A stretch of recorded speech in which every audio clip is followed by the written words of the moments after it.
Queridos hermanos, las lecturas que acabamos de proclamar me parece que son muy hermosas y es todo un regalo del Señor que Él quiera enseñarnos. Estamos aquí reunidos una gran multitud, como lo estaban en los tiempos de Jesús, porque Jesús sigue presente en su iglesia.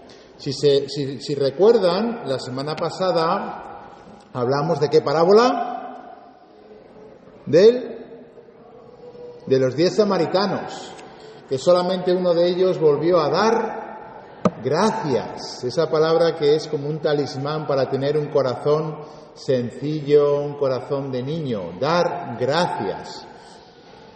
El domingo que viene, spoiler, vamos a ver la parábola, bueno, no la parábola, sino, esa realidad de que hay unos que se ponen en primera fila creyendo que son mejores y otros que se ponen en la última fila creyendo que son peores y no son dignos de ponerse adelante. Ya hablaremos, pero en la misa hay que ponerse delante. Los que se ponen detrás a veces son como en clase que no quieres atender y te pones detrás. Hay que ponerse delante con el corazón humilde. Luego la semana que viene vamos a hablar de pedir perdón. Y esta semana, como acabamos de escuchar en este evangelio y en la primera lectura también, pues nos está hablando de la oración de petición. Fíjense que los 3 tipos de oraciones pues más comunes los tenemos en estos 3 domingos. Acción de gracias, petición y petición de perdón también. ¿Qué nos quiere enseñar Jesús hoy? Si hubiese que hacer un resumen de lo que Jesús nos quiere enseñar hoy y nos fuésemos con solo una idea, pues hoy es muy fácil, porque el mismo Jesús nos lo dice. Dice, en aquel tiempo, para enseñar a sus discípulos la necesidad de orar siempre y sin desfallecer, Jesús les propuso esta parábola. Luego, ¿qué nos queremos llevar hoy nosotros? Lo que Jesús quiere que nos llevemos. ¿Y qué quiere Jesús que nos llevemos? La certeza de que tenemos que orar siempre perseverando sin desfallecer, sin desanimarnos. Ese es el objetivo que espero que mis palabras les ayude a entender. Para esto tenemos 2 imágenes en las lecturas de hoy. Primera imagen, la que acabamos de leer, el juez injusto. Un juez injusto que estaba en su casa y que viene una viuda a importunarle, a pedirle que le haga justicia. Y no se cansa esta mujer como una madre coraje de pedir una y otra vez que le haga justicia. Dice el Evangelio, si no lo hace porque es bueno, al final lo hará por quitársela de en medio. Una buena imagen. Otra imagen que nos da hoy la palabra de Dios. Moisés con los brazos en cruz. No es una casualidad, ¿verdad? En Moisés reza con los brazos en cruz, el sacerdote también reza con los brazos en cruz y está rezando para que el pueblo gane la batalla. Y muy bonita la imagen porque esta vida es una batalla. Esta vida no nos ahorra el Señor dificultades porque seamos cristianos, todo lo contrario. A veces tenemos incluso más batallas porque somos cristianos y si decimos que somos católicos tenemos problemas. Bueno, pues Moisés con los brazos en cruz rezando es el símbolo de que cuando estamos rezando con los brazos en cruz ganamos y cuando bajamos los brazos perdemos. Cuando nos desanimamos perdemos. Cuando no alzamos nuestra oración al Señor perdemos las batallas de la vida, hermanos. Ahora bien, ¿qué es lo que pasa? Pues que el pobre Moisés, como nosotros, es débil, no tiene fuerza, no va al gimnasio. No había gimnasios en aquella época en el desierto para ir y ahí hacer pesas y ponerse musculoso. Entonces, ¿qué es lo que hace Moisés? Pues que se sienta en una piedra y 2 de sus hermanos le sujetan los brazos. Porque solo con los brazos levantados gana la batalla. Qué bonita imagen de cómo nosotros tenemos que sostenernos los brazos unos a los otros. Una anécdota que ayer me acordé que la dije en la homilía, que la repito hoy. recordé que cuando era profesor en España, en el sur de España, tenía una alumna que estaba casada. La mayor parte de mis alumnos no estaban casados, pero esta mujer estaba casada y tenía problemas con el marido.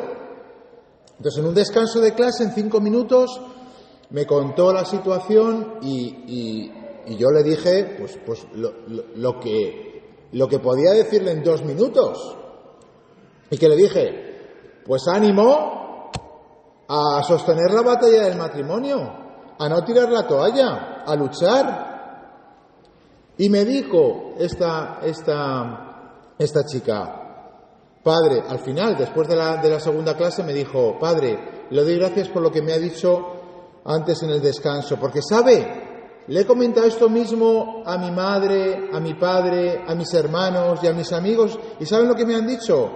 Que le deje, que total, que es insoportable, que tú te mereces más, que lo que tienes que hacer es vivir tú la vida.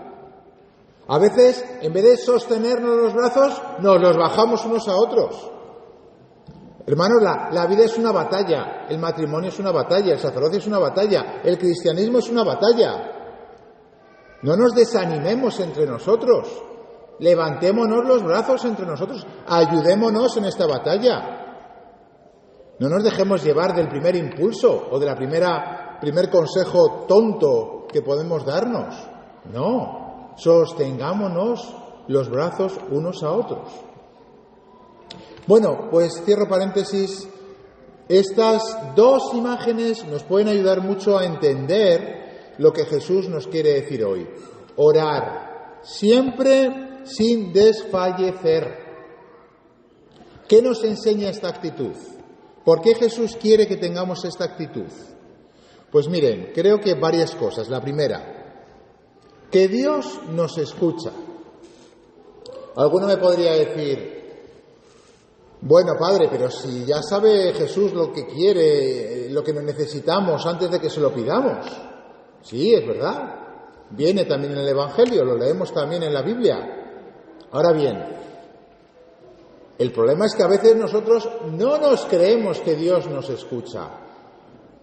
Tenemos que convencernos con esta súplica constante que estamos como Moisés, levantando los brazos, como la viuda, llamando a la puerta. Cada vez que alzamos nuestro corazón a Dios, que eso es rezar, estamos golpeando a la puerta del corazón de Dios. Dios nos escucha cada vez, no que hablamos, no que rezamos, sino que por dentro elevamos nuestro corazón a Dios, porque Dios ve nuestros pensamientos, ve nuestros movimientos del corazón. Cada vez que en lo profundo de nuestro corazón nos dirigimos a Él con un suspiro, con un anhelo, con una petición, Él nos está escuchando. Luego, primero, que nos enseña esta actitud de orar sin desfallecer, que Dios siempre nos escucha. Segunda cosa que nos ayuda a esta actitud, que Dios es bueno. Que Dios es bueno, hermanos. Que lo digo así como si fuese algo, pues, que todo el mundo sabemos, ¿no? Una perogrullada, decimos en España, no sé si esa expresión se utiliza en Latinoamérica, pero no es tan evidente. No es tan evidente. A veces dudamos de que Dios realmente sea bueno. ¿Por qué? Pues porque tenemos tantas situaciones de mal en nuestro mundo, estamos tan en convivencia con el mal que a veces creemos que ese mal viene de Dios. Hermanos, el mal no viene de Dios. Solo hay un Dios y ese Dios es bueno y el mal no es un Dios. El mal es una privación del bien, dice San Agustín. En cualquier caso, lo que importa es saber que Dios es bueno y que el mal es la libertad de los seres humanos y de los seres angélicos cuando se enfrenta con Dios. Pero, hermanos, el mal no tiene la última palabra. Eso es lo que celebramos en Semana Santa cuando celebramos la muerte y la resurrección de Jesús. Por eso es bueno que nos quede claro, solamente hay un Dios y ese Dios nos escucha y ese Dios es bueno. Y tercera cosa, a los que aman a Dios, dice San Pablo, todo les sirve para su bien. Todo les sirve para su bien. Es decir, que todo el mal que experimentamos en nuestra vida, si lo vivimos con un corazón adecuado, con el corazón que decíamos el domingo pasado, un corazón de niño, un corazón agradecido, un corazón como el de Jesús, que en la cruz no odia, sino que ama, incluso perdona a sus enemigos, eso nos hace bien. Nos ayuda a tener un corazón todavía mejor que si no experimentásemos el mal. A los que aman a Dios, todo, también el mal les sirve para su bien. Todo el mal que hay ahora mismo en su vida, todas las situaciones que ahora mismo cada uno de ustedes me pueda decir, tengo una persona enferma, se acaba de morir mi madre, me ha abandonado mi esposa, mi hijo tiene una enfermedad, tengo yo otra enfermedad, me están persiguiendo los del ISE. Cualquier cosa que nos duela y que sea un aguijón del mal en nuestra vida, si lo vivimos bien, a los que aman a Dios, todo les sirve para su bien. Les voy a poner un ejemplo que a mí siempre me ha ayudado, del padre Segundo Llorente. El padre Segundo Llorente es un jesuita que se pasó 40 años misionando en Alaska, en el Círculo Polar. Es muy gracioso porque cuando hablaba del infierno, no decía que el infierno estaba lleno de llamas y de fuego, decía que había hielo. Claro, porque si les dices a los esquimales que hay fuego, dicen, pues yo me quiero ir allí. Pues él decía que había más hielo, para que los esquimales tuviesen más miedo y no fuesen al infierno de hielo. Pues este hombre se fue a rezar 7 días y a la vuelta de rezar, una inundación, una riada, el agua se había llevado su casa. Él, y lo leo porque tengo la anécdota aquí, dice que se había puesto en manos de Dios diciéndole que dispusiese de él cuanto quisiese, que hiciese de él lo que quisiese, lo que decíamos antes, que le daba igual lo que pasase en su vida, que él iba a amar a Dios. Después de 7 días, 8 días de oración, el corazón de este hombre grande dice, da igual lo que me pase, Jesús, que yo te voy a querer, me pase lo que me pase. Bueno, pues el Señor le dijo, vale, pues te quito la casa. Y le quitó la casa con una inundación. Entonces le dieron unos cuantos dólares y se fue a buscar madera para reconstruir su choza, su cabaña. Y cuando estaba volviendo, en mitad del río, cuando regresábamos por el río llenos de frío, cansancio y hambre, el motor iba fallando. Era tal la situación que habiendo estado parados horas y horas en medio del río y previendo que el motor se volvería a parar, me encomendé a todos los santos del cielo suplicando a Dios que no se parase el motor. Y estaba rezando y cuando dijo amén, se paró el motor. Apenas terminé mi oración, el motor se paró. Y fíjense la reacción de un hombre de Dios, que sabe las 3 cosas que acabamos de decir, que Dios siempre nos escucha, que Dios es bueno y que si amo a Dios, todo me sirve para mi bien. Dice él en su libro, fue entonces cuando comprendí lo que Dios sufría al ponerme esa prueba. Fue entonces cuando comprendí lo que Dios sufría al ponerme esa prueba. Y sin pensarlo, me arrodillé, me puse con los brazos en cruz diciéndole, ¿qué importa todo, Señor? Lo único que importa es que tú sigas siendo tú. Hermano, cuando sufres, Dios sufre contigo, sufre más que tú. Y esto tiene que quedarte claro en tu corazón. Y este hombre lo tenía muy claro. Cuando se paró el motor, no dijo, Dios no me escucha, Dios no es bueno, es que para qué, total, yo estoy aquí misionando y el Señor se ha olvidado de mí. No. Pensó en lo mucho que estaba sufriendo el mismísimo Dios, permitiendo esa prueba que él tenía que vivir para tener un corazón más grande. Precisamente esto nos ayuda a plantearnos por qué a veces Dios no nos concede lo que queremos.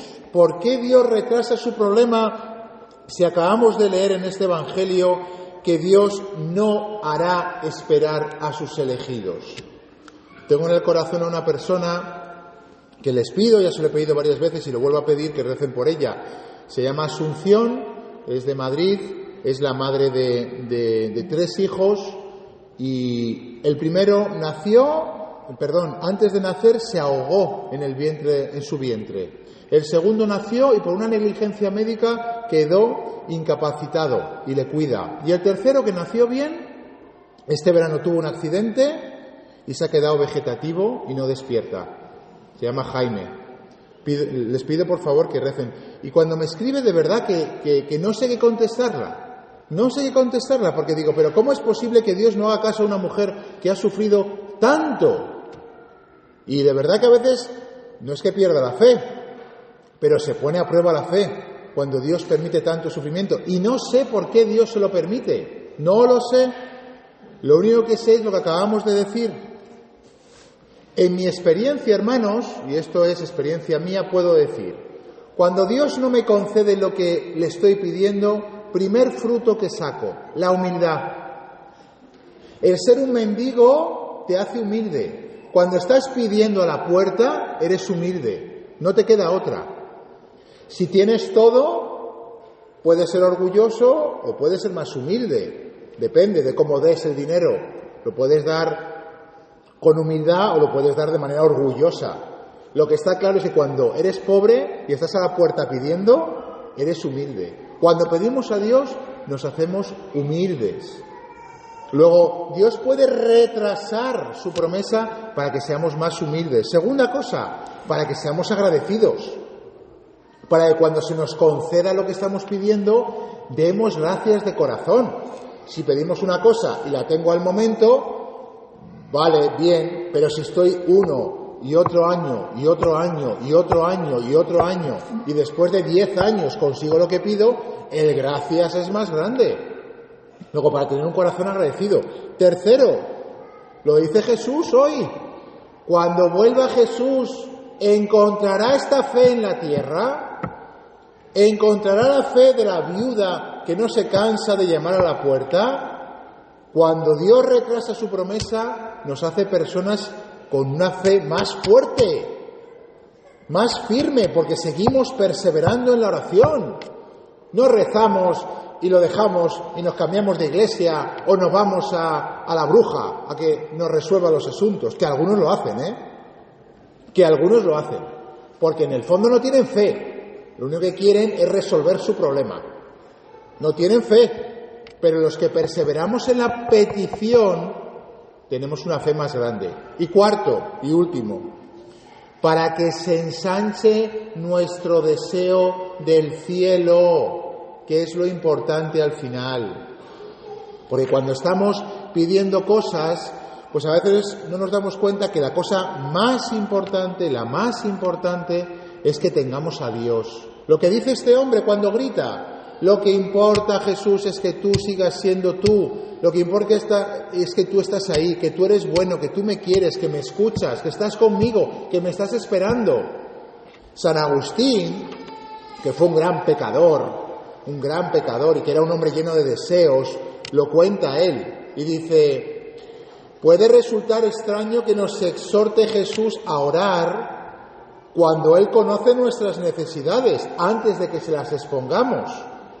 Nos puede resultar extraño si no comprendemos que Dios no pretende que le descubramos nuestros deseos, pues Él ciertamente los conoce ya, sino que pretende que por la oración se acreciente nuestra capacidad de desear, que se acreciente en nuestro corazón nuestra capacidad de desear. Nuestro corazón es como una bolsa que es muy estrecha, y Jesús quiere que deseando cada vez se haga más amplia para que quepa todo lo que Dios nos quiere dar, que es mucho más de lo que usted le está pidiendo.